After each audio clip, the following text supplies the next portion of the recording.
আসসালামু আলাইকুম প্রিয় শিক্ষার্থীরা, আশা করি তোমরা আল্লাহ তাআলার অশেষ রহমতে ভালো আছো। আজকে তোমাদের সামনে একটি কবিতা নিয়ে আলোচনা করব। তার পূর্বে আমি একটু দেখিয়ে দেব তোমাদেরকে, যারা ইন্টারমিডিয়েট পরীক্ষার্থী রয়েছে তোমাদের কোন ধরনের থিম আসবে সেই থিমটি নিয়ে আমি সর্বশেষে আলোচনা করব। এবং যারা ইন্টারমিডিয়েটের পাশাপাশি গুচ্ছ বা বিশ্ববিদ্যালয় ঢাকা বিশ্ববিদ্যালয়ের জন্য প্রস্তুতি নিচ্ছ, পরীক্ষা দিবে, তাদের একটি কবিতা থেকে কি ধরনের কোশ্চেন আসে এই কোশ্চেন অ্যানালাইজ করেই তোমাদেরকে আজকে আমি দেখিয়ে দেবো যে কি ধরনের কোশ্চেন আসে। আমরা একটু আলোচনা করি থিমটা নিয়ে। এটা এইচএসসির জন্য, এটা আমি পরবর্তীতে আলোচনা করব।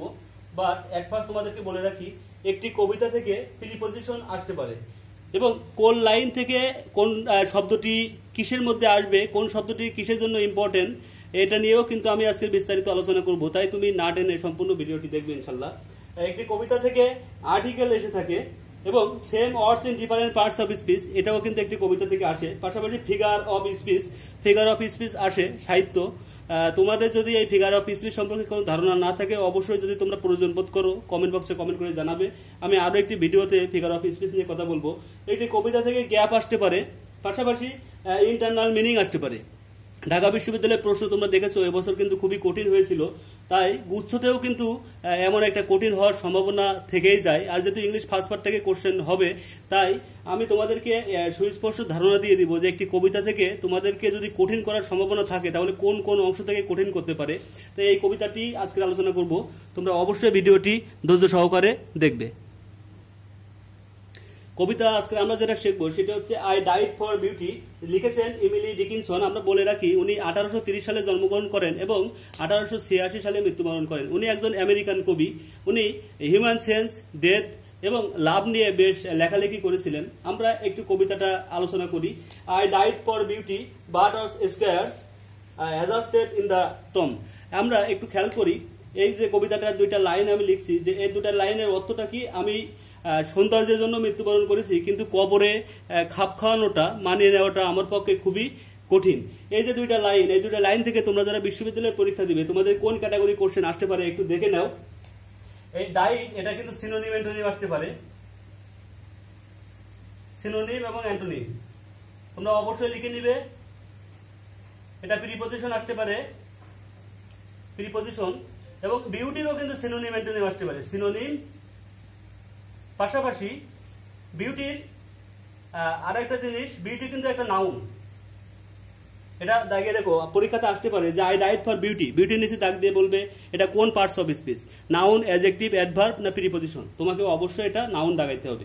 পাশাপাশি এই স্কার শব্দটি দিয়ে তোমাকে বলতে পারে এটার সিনোনিম আসতে পারে, সিনোনিমটা দেখে রাখবে। এবং এটা হলো অ্যাডজেক্টিভ, স্কার শব্দটি অ্যাডজেক্টিভ। আমি তোমাদের বলে রাখি, যদি দেখো যে অক্সিলারি ভার্ব রয়েছে এবং অক্সিলারি ভার্বের পরে মাত্র একটি শব্দ আছে, তাহলে ওই একটি শব্দকে তোমরা অবশ্যই অ্যাডজেক্টিভ দিবে। এবং পরবর্তীতে আরেকটি লাইন দেখো, অ্যাডজাস্টেড ইন দ্য টম। এই ইন দ্য টম এটা কিন্তু গ্যাপ আসবে, এখানে আসতে পারে ইন দ্য টুম, in the great, in the room, এই ধরনের শব্দ কিন্তু দিয়ে দিতে পারে। তোমরা এটা অবশ্যই খেয়াল করে রাখবে। এবং এই টুম শব্দের সিনোনিম কিন্তু আসতে পারে, এটা কিন্তু একটা নাউন, অবশ্যই দেখে নাও এটা নাউন। পাশাপাশি এটা সিনোনিম তোমরা অবশ্যই পড়ে নিবে।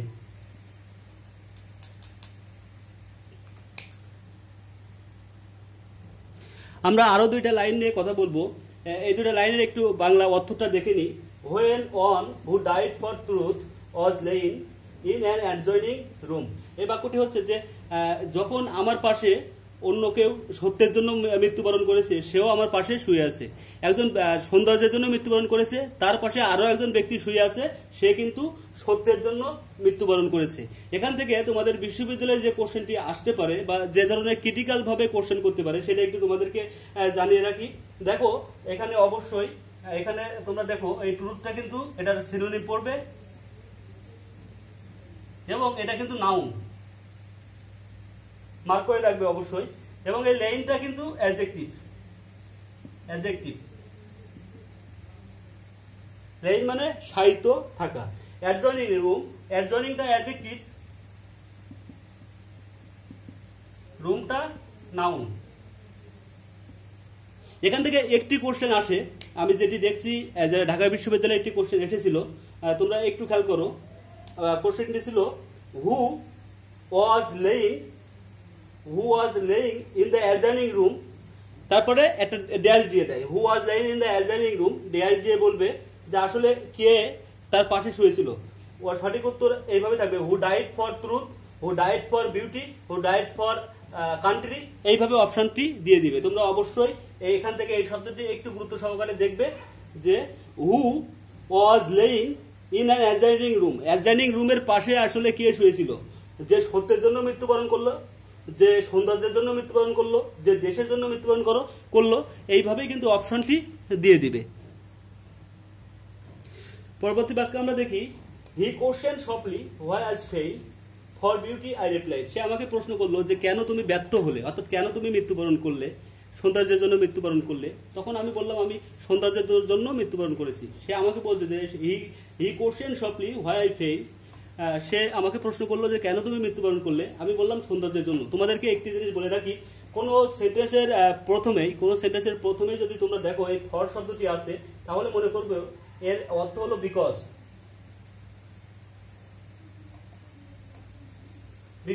কোন সেন্টেন্সের প্রথমেই যদি দেখো, বিশেষ করে কবিতা, এটা কিন্তু অন্য ক্ষেত্রে না, কবিতার ক্ষেত্রে যদি দেখো যে ফর শব্দটি আছে, তাহলে সেই ক্ষেত্রে তোমরা ধরে নিবে এটার অর্থ বিকজ। কারণ দেখো, he question softly why I fail, সে আমাকে আলতোভাবে প্রশ্ন করলো যে কেন তুমি মৃত্যুবরণ করলে বা কেন ফেল করলে।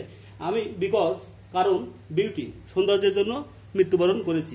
এখান থেকে তোমরা এই বিউটির সিনোনিমটি পড়ে নিবে। আগে আমি বলেছি বিউটির সিনোনিম পড়বে, এবং এটা কিন্তু নাউন, যেটা আমি আগেও জানিয়েছি।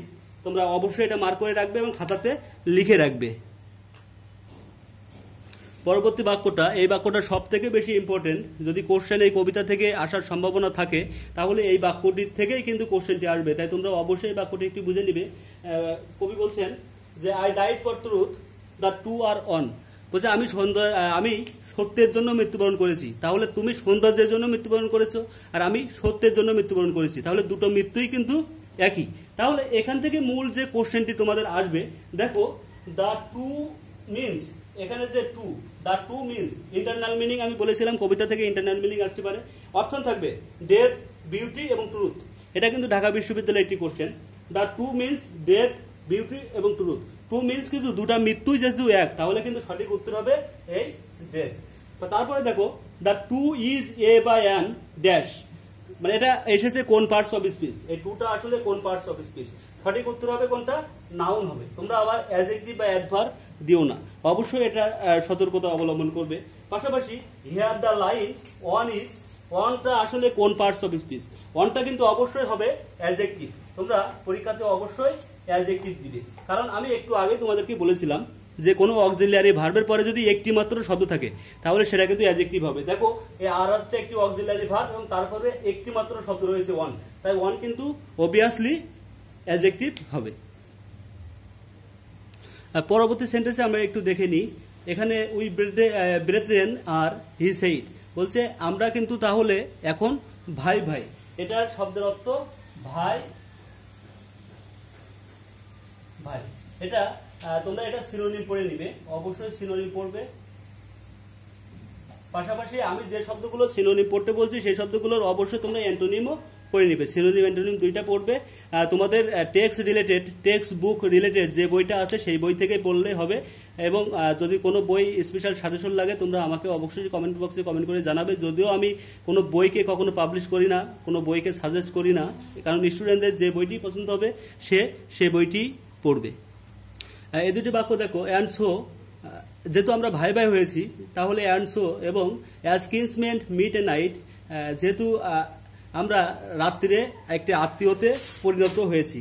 অর্থাৎ কিন্সম্যান মানে হলো কিন্তু আত্মীয়। যেমন দুজন আত্মীয়তার অনেকদিন পর মিলিত হলো, দুজন ব্যক্তি আত্মীয়তার পর অনেকদিন পর যেমন মিলিত হলে অনেক গল্প আসে, মনের কথা খুলে বলার চেষ্টা করে, ঠিক তেমনি তারা কিন্তু দুই ব্যক্তি পাশাপাশি কবরে শুয়ে আত্মীয়দের মতো করেই একজন আরেকজনের সাথে গল্প করছে। We talked between the room, আমরা দুইটা রুমের পাশাপাশি দুইটা রুমে কথা বলছে। এখান থেকে যে কোশ্চেনটি আসে, একটু আমি তোমাদেরকে আইডেন্টিফাই করে দিই, খেয়াল করো।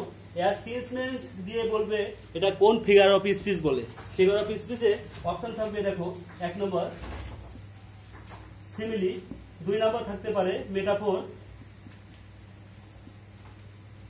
3 নম্বরে থাকতে পারে সিমিলি, মেটাফোর, আইরনি, 4 নম্বর হাইপারবোলি। হাইপারবোলি খেয়াল করো, আজকের কিন্তু রাজশাহী বিশ্ববিদ্যালয়ের একটি কোশ্চেন এসেছিল যে হাইপারবোলি শব্দটার অর্থ কি, অর্থাৎ এটা কিন্তু ফিগার অফ স্পিচ থেকে এসেছিল। তোমরা অবশ্যই যারা গুচ্ছিত পরীক্ষা দেবে তোমাদের জন্য অবশ্যই এটা ইম্পর্টেন্ট। এটার সঠিক উত্তরটি আমি বলে দিই, তারপরে তোমাদের ফিগার অফ স্পিচ সম্পর্কে সমস্যা থাকলে আমাকে যদি প্রয়োজন বোধ করো বলো, আমি ফিগার অফ স্পিচ দিয়ে তোমাদের অবশ্যই ভিডিও দেবো, কেননা যে কোনো কবিতা থেকে এখান থেকে কোশ্চেন পাবে। দেখো অ্যাজ কি স্মেল, এই যে অ্যাজ কি স্মেল যে দাগ দিয়ে বলবে এটা আসলে কি, সিমিলি হবে, আইরনি হবে, মেটাফোর হবে না হাইপারবোলি হবে। তোমাদেরকে একটু তথ্য দিয়ে রাখি, কোনো শব্দের সাথে যদি অ্যাজ থাকে বা লাইক থাকে, অ্যাজ অথবা লাইক, লাইক বলতে LIKE, লাইক বা অ্যাজ, এই শব্দ যদি দুইটা থাকে তাহলে সেটা সিমিলি হয়। তাই এটা সঠিক উত্তর হবে আসলে সিমিলি। পাশাপাশি এই লাইনটা থেকে তোমরা এই কিসমেন্টের সিনোনিম পড়ে নিবে, অবশ্যই সিনোনিম পড়বে এবং এটা এখানে কিন্তু গ্যাপ থাকবে, এখানে গ্যাপ দিয়ে দিবে, বলবে and so as kinsmen meet a night, এ নাইটে গ্যাপ দিয়ে বলবে এ নাইট ডে টুমোরো, এইভাবে কিন্তু একটি তারিখ সালটাল দিয়ে দেবে। তোমাকে কিন্তু অবশ্যই এই নাইটটাকেই আইডেন্টিফাই করে দাগাতে হবে। কবিতাগুলো যেভাবে আমি বোঝাচ্ছি, যে টাইপেরই বোঝাচ্ছি, ঠিক এইভাবেই কোশ্চেনগুলো হবে। তোমরা অবশ্যই ধৈর্য সহকারে ভিডিওটি দেখবে এবং যে যার মতো করে খাতাতে নোট ডাউন করে রাখবে।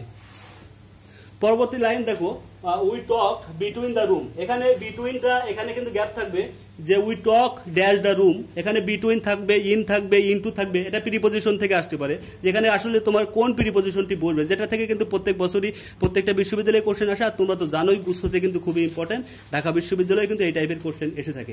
এবং এটাও কিন্তু গ্যাপ থাকবে, দ্য রুম দিয়ে বলবে যে we talk between dash, the room হতে পারে, দ্য টুম হতে পারে, দ্য কান্ট্রি হতে পারে, দ্য গ্রেভ হতে পারে, এইভাবে নানা রকম শব্দ দিয়ে দিবে। কনফিউশন জাতীয় কোশ্চেন, সবগুলো উত্তরই কিন্তু একই রকম মনে হবে।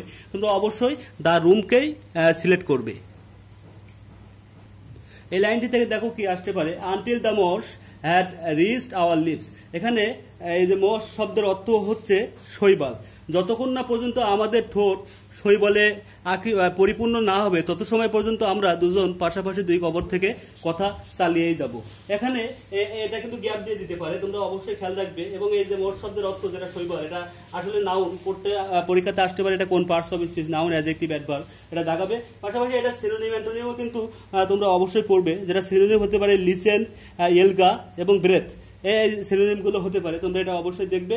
এবং লিপস এটা আসলে কি, নাউন, অ্যাডজেক্টিভ না অ্যাডভার্ব, এটাও তোমরা অবশ্যই একটু মার্ক করে রাখবে। আর সর্বশেষ যে লাইনটি আছে সেটা হচ্ছে and covered of our names, যত সময় না পর্যন্ত আমাদের নামগুলো ওই শ্যাওলা দ্বারা পরিপূর্ণ না হচ্ছে তত সময় পর্যন্ত আমরা কথা বলে যাব, আমরা আত্মীয়, আমরা ভাই ভাই হয়ে গেছি, আমরা গল্প চালিয়ে যাব। এই লাইনটা থেকে যেটি তোমাদের জন্য ইম্পর্টেন্ট সেটা হচ্ছে এই আপ কিন্তু এখানে দিয়ে দিবে, দিয়ে ইন হতে পারে, অফ হতে পারে, এইভাবে দিয়ে দিবে, বা বিটুইন হতে পারে, এইভাবে অপশন দিয়ে দিবে। তোমরা কিন্তু কনফিউশনে পড়ে যাবে যে এখানে আসলে কোন প্রিপজিশনটি বলবে। পাশাপাশি নেমসটাও কিন্তু একটা নাউন, এটা তোমরা অবশ্যই খেয়াল রাখবে। আমি এই কবিতা সম্পর্কে আরো 2-3টা গুরুত্বপূর্ণ ইনফরমেশন তোমাদের সামনে শেয়ার করব, যে কোশ্চেনটাও তোমাদের জন্য পরীক্ষাতে আসতে পারে। আমি দেখলাম একটি বিশ্ববিদ্যালয়ে কোশ্চেন এসেছিল যে আই ডাইড ফর বিউটি, এই যে কবিতা আই ডাইড ফর বিউটি, এই কবিতাটি আসলে কত লাইন, এই কোশ্চেনটি এসেছিল। তোমরা অবশ্যই খেয়াল রাখবে এই কবিতাটি কিন্তু 12 লাইন। এবং এই কবিতার ভেতরে কতজন মানুষের আছে, মানে এই কবিতার ভেতরে কতজন ব্যক্তির কথা উল্লেখ আছে, how many people in this poem, এই কবিতার ভেতরে কতজন মানুষের কথা বলা হয়েছে। এখানে কিন্তু 2 জন মানুষের কথা বলা হয়েছে, তোমরা আবার ভুল ক্রমে 3 জন বা 4 জন দাগিও না। তাছাড়া আরো একটি কোশ্চেন যে এই কবিতাতে মৃত্যুর কারণ কতটি, মানুষ কত রকম ভাবে মৃত্যুবরণ করেছে, আমরা কিন্তু আলোচনার মাঝে এটা পেয়েছি। এই কবিতাটি মৃত্যুর কারণ হচ্ছে 2টা, একজন সত্যের জন্য মৃত্যুবরণ করে এবং আরেকজন সৌন্দর্যের জন্য মৃত্যুবরণ করে। এই কবিতাটির থিম যদি আমরা আলোচনা করি তাহলে একটু খেয়াল করবে তোমরা, এই কবিতার যে মূল থিম সেটাকে দেখো, একটি কবর, এই কবরের ছবি আঁকিয়েছি, পাশাপাশি আরো একটি কবরের ছবি আঁকিয়েছি। এই ব্যক্তি আমি ধরি ইনি সৌন্দর্যের জন্য মৃত্যুবরণ করেছেন, অর্থাৎ বিউটির জন্য মৃত্যুবরণ করেছেন, এবং ইনি সত্যের জন্য মৃত্যুবরণ করেছেন, সত্য প্রতিষ্ঠার জন্য মৃত্যুবরণ করেছেন। তাহলে একজন সৌন্দর্যের জন্য মৃত্যুবরণ করলো এবং একজন সত্য প্রতিষ্ঠার জন্য মৃত্যুবরণ করলো। দুইজন মৃত্যুই কিন্তু সেম ক্যাটাগরি, তাহলে ডেটটা কি, তাদের মৃত্যুটা কিন্তু আসলে সেম। এবং তারা যখন পাশাপাশি কবরে শুয়ে একজন আরেকজনের সাথে কথা বলছে, তখন কথা বলার মাঝে তাদের মাঝে একটা সম্পর্ক সৃষ্টি হয়ে যায়। সম্পর্কটা কি, একজন আরেকজনের ভাইয়ে পরিণত হয় অথবা একজন আরেকজনের আত্মীয়তে পরিণত হয়। তারা বলছে যে আমরা তত সময় পর্যন্ত কথা বলবো যত সময় পর্যন্ত আমাদের নাম এবং আমাদের ঠোঁট, কথা বলার যে ঠোঁট, এটা শ্যাওলা দ্বারা পরিপূর্ণ না হবে, শ্যাওলা দ্বারা ঢেকে না যাবে, তত সময় পর্যন্ত আমরা কথা বলে যাব। কেননা আমরা এখন আত্মীয়তে পরিণত হয়েছি, ভাইয়ে ভাইয়ে পরিণত হয়েছি। ভাই এবং আত্মীয় পাশাপাশি হইলে তারা অবশ্যই কথা চালিয়ে যায়, এবং তারা মৃত্যুর পরেই কিন্তু এই ঘটনা, তারা কথা চালিয়ে যাবে এমনটাই তারা প্রতিশ্রুতি দিচ্ছে। তাহলে এই থিমটা এবং বিশ্ববিদ্যালয়ে যে রিলেটেড কোশ্চেন আসে আমি সম্পূর্ণটা আলোচনা করার চেষ্টা করেছি। ভিডিওটি ভালো লাগলে তোমরা অবশ্যই সাবস্ক্রাইব করে পাশে থাকবে এবং কমেন্ট বক্সে কমেন্ট করে জানাবে যে নেক্সট পার্ট আমি বের করবো কিনা। যদি তোমরা বলো যে নেক্সট পার্ট দরকার নাই, তাহলে আমি এর পরবর্তীতে আরও যে ভিডিওগুলো রয়েছে, যে কবিতাগুলো রয়েছে, সেগুলোর দিকে আর এগাবো না। ভালো থেকো সবাই, সুস্থ থেকো। এবং গুস্থ রিলেটেড নানা রকম ভিডিও কিন্তু আমার চ্যানেলে আপলোড করেছি, তোমরা যারা দেখো নাই অবশ্যই ভিডিও ডিসক্রিপশন থেকে সেগুলো দেখে নিবে। সবার সুস্বাস্থ্য কামনা করি। আল্লাহ হাফেজ।